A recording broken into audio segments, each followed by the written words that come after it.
स्वागत है आप सभी का हमारे चैनल पर।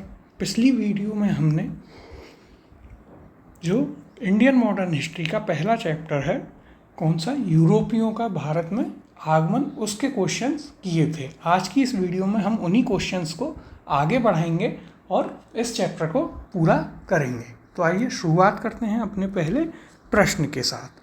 फ्रांसीसी दक्कन में शक्ति आंदोलन स्थापित करने में असफल रहे क्योंकि।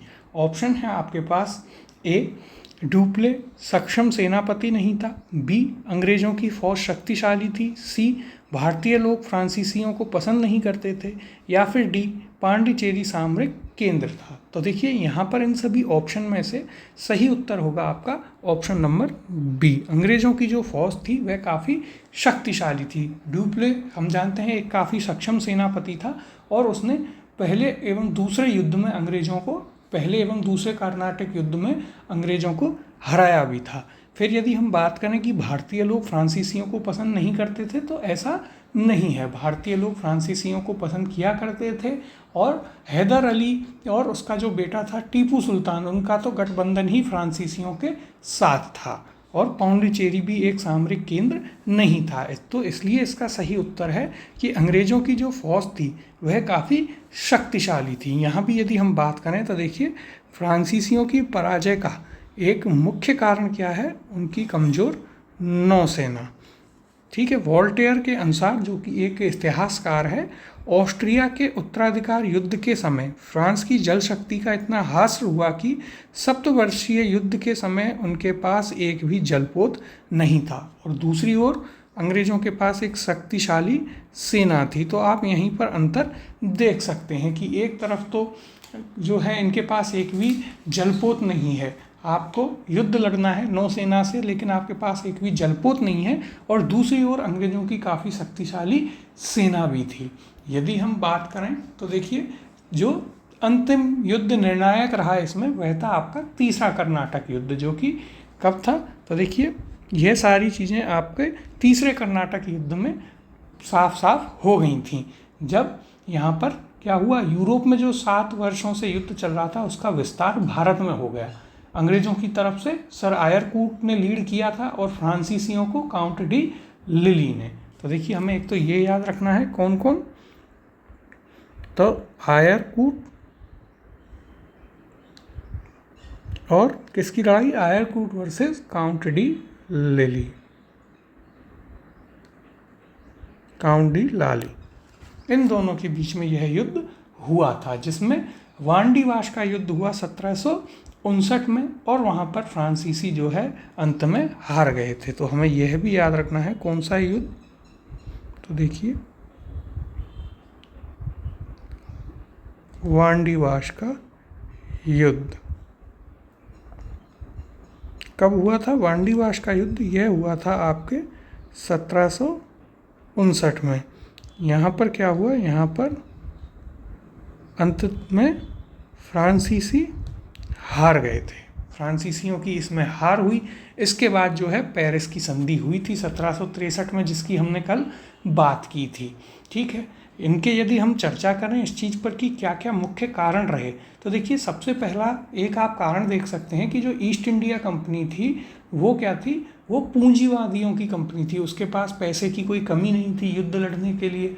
लेकिन फ्रांसीसी जो कंपनी थी, फ्रेंच ईस्ट इंडिया कंपनी, वो एक सरकारी कंपनी थी, तो उसके पास लिमिटेड रिसोर्सेज ही थे युद्ध लड़ने के लिए। दूसरा, क्योंकि फ्रांस ईस्ट इंडिया कंपनी क्या थी, सरकारी कंपनी थी, तो उनकी डिसीजन मेकिंग काफ़ी स्लो थी। लेकिन वहीं east India company private company थी, तो वह फटाफट डिसीजन लेते थे और फटाफट काम करते थे। इसके अलावा जो ईस्ट इंडिया कंपनी थी, प्राइवेट थी, उसके पास एक अच्छा इकोनॉमिक बैकअप भी था, सुपीरियर नेवी थी, जो कि मुख्य कारण यहाँ पर रहा फ्रांसीसियों की हार का, हमने अभी देखा है यहाँ पर। इसके अलावा एक और कारण कि जो फ्रांसीसी थे इन्होंने क्या किया कि ये भारत के जो एक कॉम्प्लेक्स पॉलिटिकल सिचुएशन है उसको समझ नहीं पाए, और वो क्या हुआ, जो राज्य थे उनके आंतरिक विवादों में आंतरिक राजनीतिक जो विवाद थे राज्यों के भारत के, उसमें सीधी तरीके से वो इन्वॉल्व हो गए, जिससे ट्रेड से तो उनका ध्यान हट गया और उनकी कई जगह युद्ध चालू हो गए। इतना उनके पास रिसोर्सेज नहीं थे, पैसा नहीं था, फौज नहीं थी और उन्हें अंत में यहाँ से हार करके जाना पड़ा। सबसे अंत में यहाँ पर आई थी फ्रांसीसी ईस्ट इंडिया कंपनी और सबसे कम समय में ही यहाँ से लौट गई थी। अगला प्रश्न देखते हैं। निम्न यूरोपीय शक्तियों ने भारतीय व्यापार में समय समय पर प्रवेश किया। अंग्रेज, डच, फ्रांसीसी, पुर्तगाली।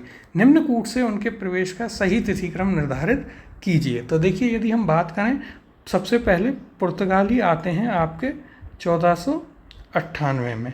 इसके बाद यदि हम बात करें तो डच 1602 में आए, फिर आपके अंग्रेज ईस्ट इंडिया कंपनी 1608 में और फ्रांसीसी सबसे अंत में 1668 में। तो यहाँ पर 4, 2, 1, 3 जो कि आपका ऑप्शन नंबर बी यहाँ पर इसका सही उत्तर होगा। तो हमें इनका आने का क्रम जो है वह भी याद रखना है कि कौन सी कंपनी सबसे पहले आती है, उसके बाद कौन सी, फिर कौन सी और फिर कौन सी कंपनी यहाँ पर आती है। अब अगले प्रश्न की ओर चलते हैं। सूची 1 को सूची 2 के साथ सम्मिलित कीजिए तथा सूचियों के अंत में दिए कूट से सही उत्तर चुनिए। तो देखिए, सूची 1 में कुछ जगहों का नाम दिया है, जैसे पांडिचेरी, गोवा, ट्रांकोबार और सद्रास।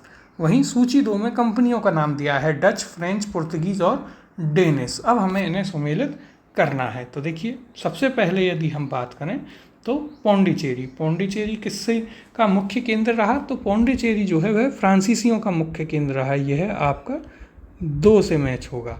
फिर गोवा हम जानते हैं पुर्तगालियों का मुख्य केंद्र रहा है, यह 3 से मैच होगा। बी आपका 3 से होगा। फिर ट्रांकोबार आपके डेनिश का था, तो यह 4 से मैच होगा। डेनिश जो है बहुत ही कम समय के लिए आए थे। और सद्रास ये जो है आपका डच की एक मुख्य केंद्र रहा है, जो कि आपका 1 से मैच होगा। तो यहाँ पर यदि हम बात करें तो हमारा कूट क्या बना? हमारा कूट यहाँ पर बना है, तो देखिए 2, 3, 4 और 1, जो कि आपको option number A2, B3, C4, D1 में देखने को मिलता है। अगले प्रश्न को देखते हैं। उस क्षेत्र की पहचान करें जहां से यूरोप वासियों को सर्वोत्तम शोरा और अफीम प्राप्त होता था। तो देखिए, यहाँ पर ऑप्शन है आपके पास A Bihar, B Gujarat, C है आपके पास बंगाल और D मद्रास। इसका सही उत्तर होगा यहाँ पर ऑप्शन नंबर A बिहार। तो सर्वाधिक अफीम जो है अंग्रेजों को कहाँ से? बिहार से मिलती थी। बिहार उस पहले बंगाल के क्षेत्र में आया करता था। अगला प्रश्न देखते हैं। अंग्रेजी शासन काल में भारत का कौन सा क्षेत्र अफीम उत्पादन हेतु प्रसिद्ध था? ऑप्शन है आपके पास A बिहार, B दक्षिणी भारत, C गुजरात और D असम। इसका सही उत्तर है ऑप्शन नंबर A बिहार, जो कि हमने अभी बात की ही थी। अगला प्रश्न है, निम्नलिखित यूरोपियों में से कौन सा एक स्वतंत्रता पूर्व भारत में व्यापारी के रूप में सबसे अंत में आए? तो देखिए, यह आपका यूपीएससी में भी पूछा हुआ है। ऑप्शन दिए गए हैं आपके पास A Dutch, B English, C फ्रांसीसी और D पुर्तगाली। तो देखिए, यहाँ पर यदि हम बात करें तो हम जानते हैं सबसे अंत में आपके 1668 में फ्रांसीसी आए थे। ऑप्शन नंबर C फ्रांसीसी इसका सही उत्तर यहाँ पर होगा, जिसकी हमने आपको कहानी भी पूरी बताई थी फ्रांसीसियों की, कि लुइस 14 जो था उसके समय में उसका जो वित्त मंत्री था कोलबर्ट, उसके द्वारा फ्रेंच ईस्ट इंडिया कंपनी की स्थापना की गई। और यह क्या थी? यह एक सरकारी कंपनी थी। कंपनी 1668 में भारत आई और पहली फैक्ट्री कहाँ लगाई? पहली इन्होंने सूरत में और दूसरी मसूलीपट्टनम में। तो देखिए, 2 फैक्ट तो हमें ये ज़रूर याद रखने हैं। तो देखिए, यहाँ पर यदि हम बात करें फर्स्ट फैक्ट्री कहाँ लगाई, तो फर्स्ट फैक्ट्री इन्होंने सूरत में, और सेकंड की यदि हम बात करें तो देखिए सेकंड आपके मसूलीपट्टनम में। इन 2 जगह शुरुआत में इन्होंने फैक्ट्रियां लगाई। इसके बाद यदि हम बात करें, और मुख्य जो इनका बेस था वो क्या था? पौंडीचेरी। फिर इनके अंग्रेजों के साथ युद्ध होने यहाँ पर प्रारंभ हो गए। 3 युद्ध हुए, 3 कर्नाटक युद्ध। कौन कौन से? फर्स्ट कर्नाटक, दूसरा कर्नाटक और तीसरा कर्नाटक युद्ध। 3 यहाँ पर युद्ध हुए थे। पहला वो क्यों हुआ? तो देखिए वहाँ पर क्या होता है कि मद्रास और पौंडुचेरी जो हैं उनमें सुपरमेसी का युद्ध था कि ये किसके कंट्रोल में रहेंगे। और ड्यूप्ले का भी एक पर्सनल कहीं ना कहीं एम्बिशन था कि भाई मैं भी अपनी सक्षमता यहाँ पर सिद्ध करूँ। तो ड्यूप्ले ने क्या किया, मद्रास पर आक्रमण कर दिया और जो कर्नाटक का नवाब था अनवरुद्दीन, उसने ड्यूप्ले पर युद्ध घोषित कर दिया। उसको थोड़ी अंग्रेज़ों से सहायता मिली, लेकिन अनवरुद्दीन जो है वे कौन से युद्ध में? सेंट थोमे के युद्ध में 1746 में हार गया और वहाँ पर फ्रांसीसी जीत गए। लेकिन अमेरिका में क्या होता है कि अंग्रेज़ों ने फ्रांसीसियों को हरा दिया और उनका किला जो है उस पर कब्जा कर लिया था। फाइनली पहला कर्नाटक युद्ध में एक्सला चापेला की संधि होती है और दोनों ने एक दूसरे की जगहें आपस में लौटा दी थी। दूसरे में हमने बात करी कर्नाटक और हैदराबाद का आंतरिक मामला था। कर्नाटक में ड्यूप्ले ने चंदा साहब को साथ दिया और हैदराबाद में मुजफ्फर जंग को, जबकि अंग्रेज़ों ने कर्नाटक में अनवरुद्दीन और हैदराबाद में नासिर जंग को। फिर क्या होता है, तो ड्यूप्ले ने अनवरुद्दीन को अंबूर के युद्ध में हरा दिया था। वहाँ पर अनवरुद्दीन मारा गया और इस प्रकार से ड्यूप्ले का कब्जा होता है कर्नाटक पर। लेकिन वहीं उसने एक गलती करी कि वह अनवरुद्दीन के बेटे के पीछे पीछे अपनी सेना लेकर के चला जाता है और पीछे से रॉबर्ट क्लाइव कर्नाटक पर कब्जा कर लेता है। फाइनली जो है उनमें पौंडुचेरी की संधि होती है, जिसमें क्या होता है कि ड्यूप्ले को तो फ्रेंच सरकार वापस बुला देती है और गोडेहू करके एक नया गवर्नर बनाते हैं, क्योंकि उनका मानना था कि ड्यूप्ले जो है वहाँ व्यापार से ज़्यादा युद्ध में इन्वॉल्व हो रहा है, इससे कंपनी पर और सरकार पर खर्चा बहुत हो रहा है। और कर्नाटक से इस युद्ध में क्या हुआ, कर्नाटक से फ्रांसीसियों का जो इन्फ्लुएंस था, वह प्रभाव था, वह पूरी तरीके से ख़त्म हो गया था। अंत में तो तीसरा कर्नाटक युद्ध हुआ 1757 से 63 में, जिसमें कि वांडीवाश के युद्ध में फ्रांसीसियों की बहुत करारी हार हुई और इसके बाद फ्रांसीसी यहाँ से ख़त्म ही हो गई। ये हम चर्चा कर चुके थे। अगले प्रश्न की ओर चलते हैं। तो देखिए इससे पहले यहाँ भी बताया गया है कि 16वीं-17वीं शताब्दी में यूरोप के अनेक राष्ट्रों के व्यापारी समय समय पर व्यापार के उद्देश्य से भारत में आए। इन यूरोपियों में सबसे पहले 1498 में कौन? पुर्तगाली। हमने अभी एक प्रश्न भी किया था। फिर 1605 डच आए, 1608 अंग्रेज आए, 1667 फ्रांसीसियों का आगमन यहाँ पर हुआ। इस प्रकार यहाँ पर सबसे अंत में कौन आए? सबसे अंत में फ्रांसीसियों का आगमन भारत में हुआ था और सबसे कम समय रहकर ही लगभग ये यहाँ से उतनी जल्दी ही यहाँ से चले भी गए थे। अगला प्रश्न है, निम्नलिखित में से किन स्थानों पर डचों ने अपने व्यापारिक अड्डे स्थापित किए थे? ऑप्शंस दिए गए हैं आपको। ए नागपट्टनम, चिंसुरा, मछलीपट्टनम। बी सूरत, भरूच, आगरा। सी कोचीन, अहमदाबाद, पटना। और डी उपर्युक्त सभी। तो देखिए इसका यहाँ पर सही उत्तर होगा आपका ऑप्शन नंबर डी, उपर्युक्त सभी। डचों ने इन सभी स्थानों पर अपने व्यापारिक अड्डे स्थापित किए थे। यदि हम बात करें डचों की तो देखिए ये यूनाइटेड ईस्ट इंडिया कंपनी या फिर डच ईस्ट इंडिया कंपनी थी। इनकी कंपनी का आपको नाम याद रखना है, क्या था? तो यह था आपका यूनाइटेड ईस्ट इंडिया कंपनी या फिर डच ईस्ट इंडिया कंपनी, तो आप कह ही सकते हैं। फिर इनका आगमन यदि हम बात करें तो 1602 में जो है भारत आए और पहली फैक्ट्री लगाते हैं मसूलीपट्टनम या मछलीपट्टनम। तो देखिए ये जो मछलीपट्टनम है यहाँ पर इन्होंने फर्स्ट फैक्ट्री अपनी लगाई थी। इसके बाद यदि हम बात करें तो इन्होंने जो है बाद में कोचिन, सूरत, गोलकुंडा, पुलिकट, इन सभी जगह पर अपनी फैक्ट्रियां यहाँ पर लगाई थी। भरूच, आगरा, अहमदाबाद। तो देखिए ये सभी इसलिए इसके उत्तर होंगे। फिर यदि हम विस्तार में चर्चा करें तो पहले भी हमने आपको बताया था कि डच और अंग्रेज जो थे वे यूरोप में तो साथ में काम कर रहे थे, लेकिन यहाँ पर भारत और इंडोनेशिया में वे एक दूसरे के साथ व्यापार के कंपटीशन में आ गए। और 1623 में क्या हुआ कि डच ने अम्बोयाना जो कि इंडोनेशिया में है उसमें कुछ अंग्रेज़ों की हत्या कर दी और दोनों में युद्ध प्रारंभ हो गया। युद्ध काफ़ी सालों तक चलता रहा। धीरे धीरे 1667 में आखिर में दोनों के बीच में एक संधि होती है और संधि में क्या होता है कि डच जो हैं वो इंडोनेशिया को कंट्रोल करेंगे और अंग्रेज इंडोनेशिया से बाहर हो जाएंगे। पूरी तरीके से इंडोनेशिया पर कब्जा डचों का था। अंग्रेज जो हैं वो इंडिया में एक्सपेंड करेंगे, लेकिन डच भी अपनी जो उनकी टेरिटरी है उसको मेंटेन करके रखेंगे। फिर 1759 में क्या होता है, इन दोनों में डच जो हैं वो भारत में अपना प्रभाव बढ़ाने की कोशिश करते हैं, ठीक है। और अंत में इनमें होता है बेदारा का युद्ध। कौन सा? तो देखिए यहाँ पर हमें याद रखना है, डच की भारत से वापसी किस युद्ध में हुई? तो बेदारा का युद्ध होता है इनके बीच में, ठीक है। कब? तो ये होता है आपका 1759 में। तो देखिए इस समय आप वैसे ही देख सकते हैं कि अंग्रेज शक्ति जो है पूरे अपने उफान पर थी। वे प्लासी का युद्ध जो है जीते ही थे 1757 में, ठीक है। तो इसमें डच की हार होती है और फिर इसी के साथ साथ यहाँ से डच को जाना पड़ता है। तो देखिए अगला प्रश्न है, निम्नलिखित पर विचार कीजिए।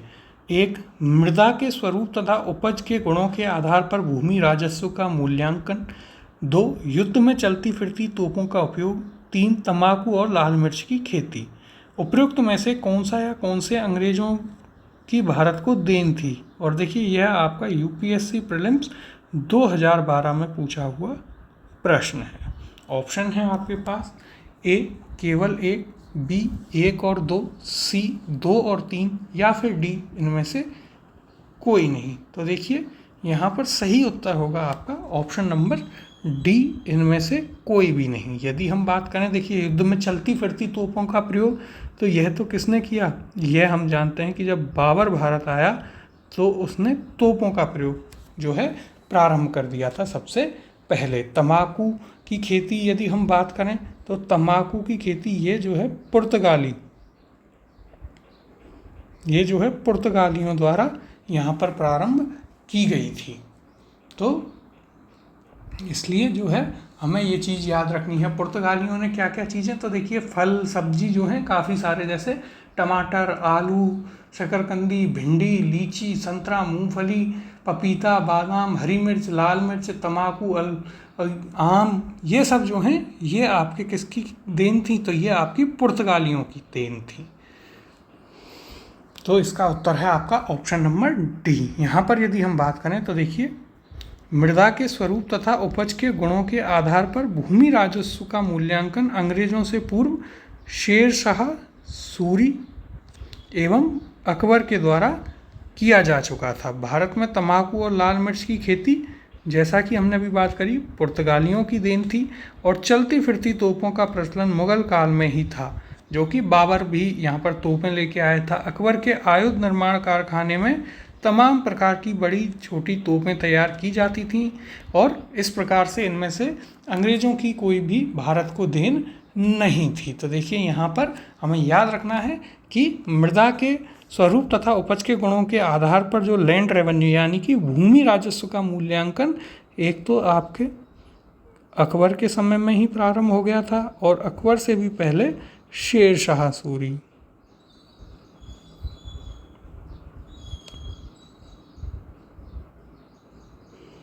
इन दोनों के समय में ही प्रारंभ हो गया था। युद्ध में चलती फिरती तोपें जो हैं वे अंग्रेज जो हैं बाबर या मुगल लेकर आए और तंबाकू और लाल मिर्च की खेती जो है भारत में पुर्तगालियों द्वारा प्रारंभ की गई थी।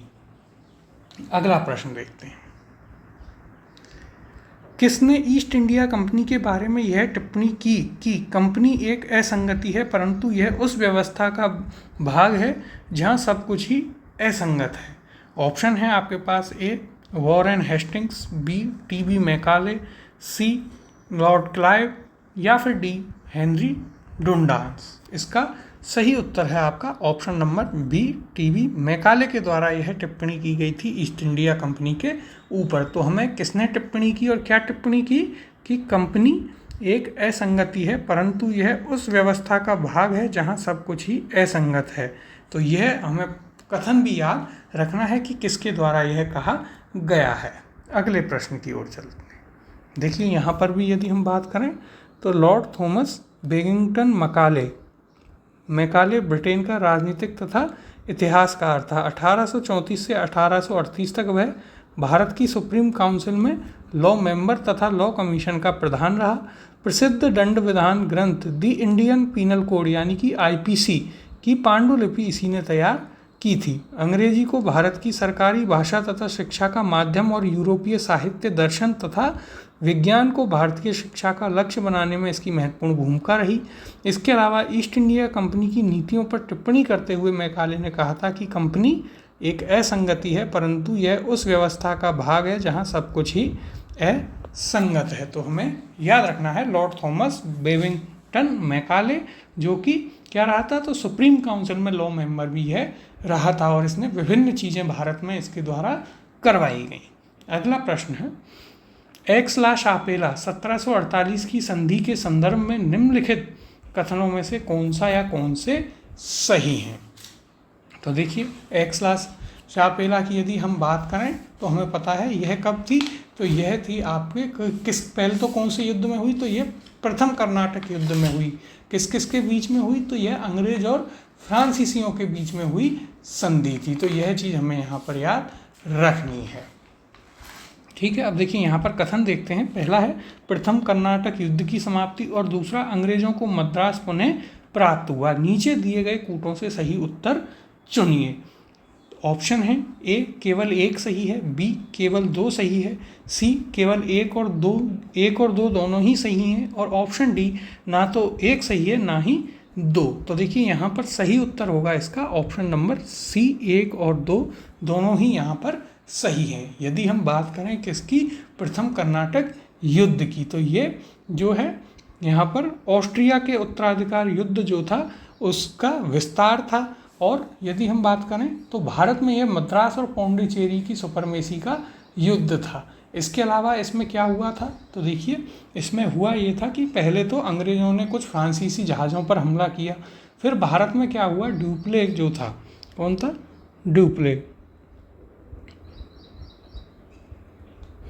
ड्यूप्ले ने क्या किया, ड्यूप्ले ने मद्रास पर आक्रमण कर दिया, यानी कि मद्रास का इन्वेजन किया किसने, ड्यूप्ले ने। और वहाँ का जो नवाब था ड्यूप्ले वर्सेस अनवरुद्दीन,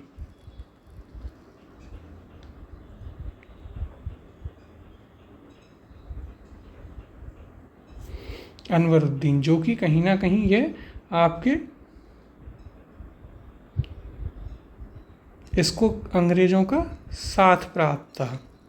ठीक है, और इसमें क्या होता है, इसमें होता ये है कि अनवरुद्दीन जो है ये युद्ध हार जाता है। लेकिन हम यदि बात करें तो यहाँ तो आपके फ्रांसीसी जीत गए भारत में, लेकिन फ्रांसीसी जो हैं ये आपके अमेरिका में हार जाते हैं, फ्रांसीसी अमेरिका में हार जाते हैं, भारत में फ्रांसीसी जीत जाते हैं। तो देखिए फ्रांसीसी जो है अमेरिका में अंग्रेज़ों से हार गए, भारत में अंग्रेज़ फ्रांसीसियों से हार गए, तो कहीं ना कहीं ये एक दूसरे के साथ टाई हो गया।